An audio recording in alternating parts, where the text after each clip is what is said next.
Welcome to our channel on near-death experiences, NDEs. We'll explore stories of people who've been on the brink between life and death, returning with new perspectives. These accounts offer a unique glimpse into existence, life's meaning, and the universe. Each video is a journey through transformative experiences and spiritual discovery.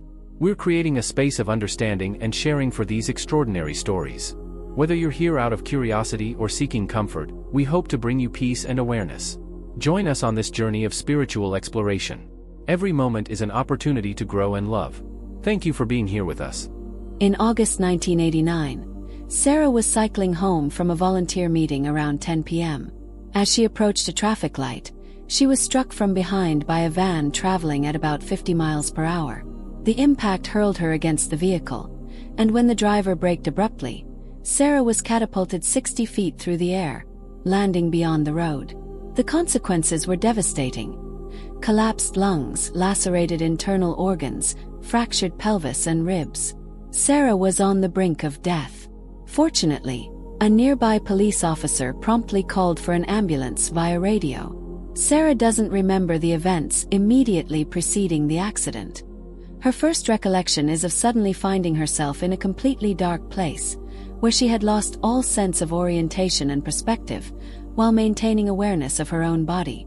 In the distance, she began to perceive a buzz and a penetrating light. The sound increased in intensity, and the light seemed to approach.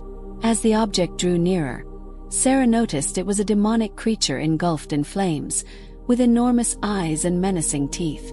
The creature gnashed its teeth and extended a long, drooling orange tongue towards her. Sarah felt trapped in the luminous space within the darkness, with no possibility of escape. The creature advanced at increasing speed, determined to reach her. Motionless, Sarah closed her eyes, expecting to be swallowed by flames or devoured. However, to her surprise, the creature slowly passed through her body without causing any pain. Opening one eye, Sarah discovered that the creature was laughing cheerfully as it passed through her, disappearing with a burst. Suddenly, Sarah found herself flying rapidly through the darkness. During the flight, two other demonic creatures approached her, displaying different colors but equally terrifying. Emboldened by her previous experience, Sarah allowed these beings to approach and pass through her. Quickly, she arrived at the entrance of a tunnel in the darkness, seemingly constructed of a material resembling hazy clouds, which extended and branched off to the right. From the right branch came a yellow-white light that slightly illuminated the tunnel. Sarah looked at herself and realized that her physical body had disappeared. In its place was a pulsating blue light, similar to a star. This transformation felt natural and pleasant to her, a liberating experience from being bound to a bodily weight. Looking back into the tunnel, she noticed entrances on both sides of the structure. Other stars wandered in the tunnel, some blue like her, others amber-colored. Two blue stars appeared beside Sarah, gently pushing her into the tunnel. Floating forward, Sarah observed that some entrances were open, while others seemed closed. The first open entrance revealed a hellish scene. Anguished screams, naked human beings scattered across a desolate landscape, with pools of water full of excrement and jagged boulders. Devils and other beings tortured people in unimaginable ways, and people tortured each other as well. Approaching the entrance, Sarah felt a force pulling her like a vortex, finding herself flying over this miserable landscape. The smell was putrid, and the heat unbearable, but a part of her was attracted to the infinite variety of pain and anguish inflicted on the inhabitants of that realm. Despite the attraction, Sarah felt she could leave that place at any time, and sensed that others could too if they wanted. She had the feeling that no one had been forced to stay there, except by their own belief in the agony they continued to endure. Sarah flew back to the entrance, which was clearly visible from every part of hell, leaving behind only joy, but still maintaining a sense of self independent of that joy. The next entrance in the tunnel offered no better scenario. Sarah saw people walking on arid yellow ground, heads bowed, completely absorbed in their own anguished thoughts, unaware of others around them. A great sense of loneliness and isolation emanated from this scene, and Sarah avoided getting too close, although she felt no force of attraction towards this opening. Continuing to fly along the tunnel, Sarah peered into other entrances, but was particularly struck by a world of indescribable beauty.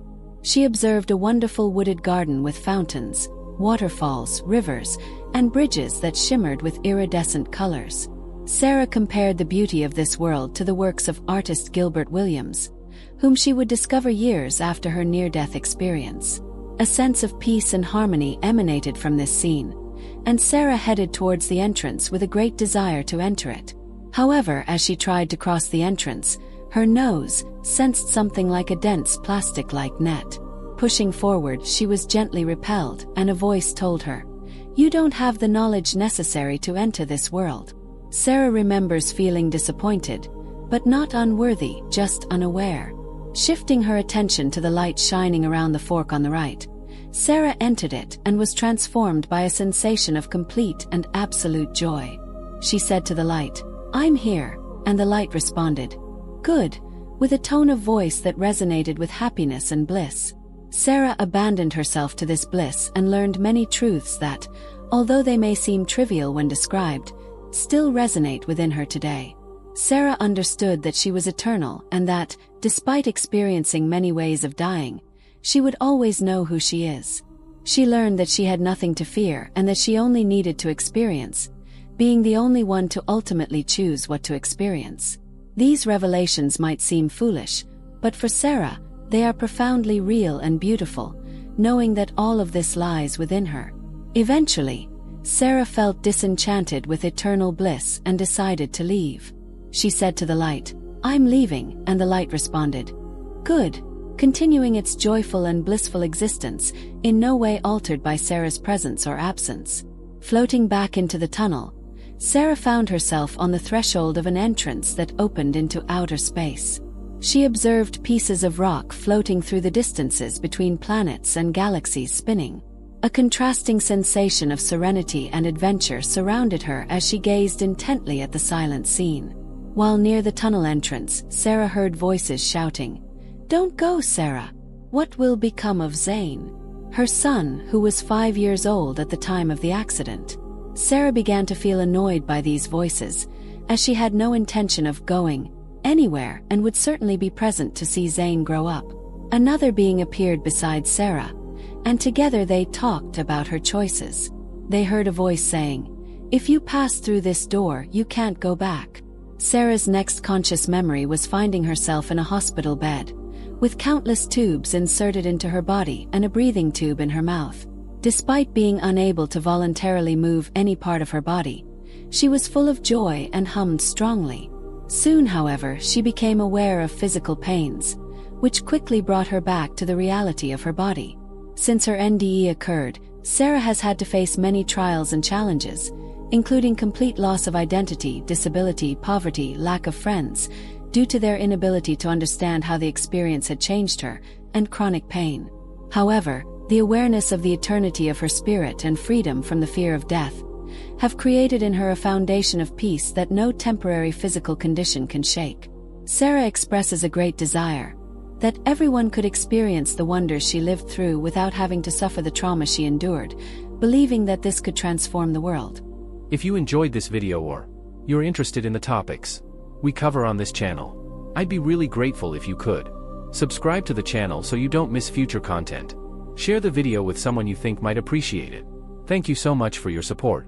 Preface: near-death experiences, NDEs, can be profound, life-changing events.